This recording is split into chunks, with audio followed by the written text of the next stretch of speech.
Всем привет! Сегодня на море.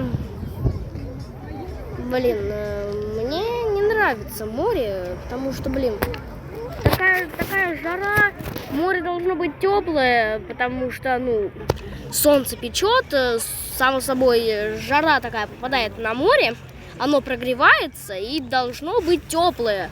Оно леденющее.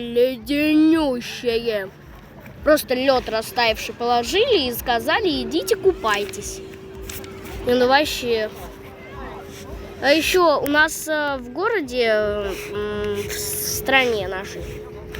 Мы сейчас на море, в городе Небук, а у нас там в России, в городе Волгограде,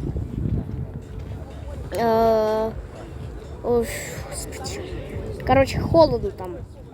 До плюс 5 градусов упало там, да? 13 у них там.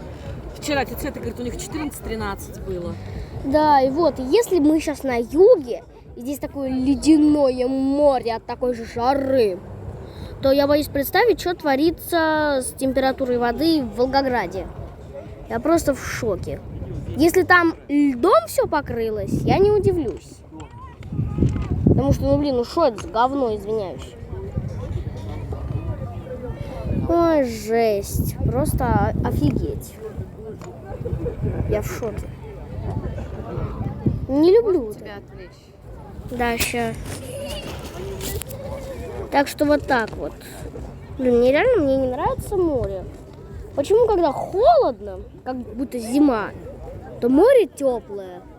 А когда у нас ледяная, точнее, когда у нас жара, прям свариться можно, извиняюсь, то у нас ледяное море. Что это такое, а? Капец, так и не покупаешься, блин. Последние 3 дня остались, и я чувствую, мы вообще не покупаемся. Ужас какой-то.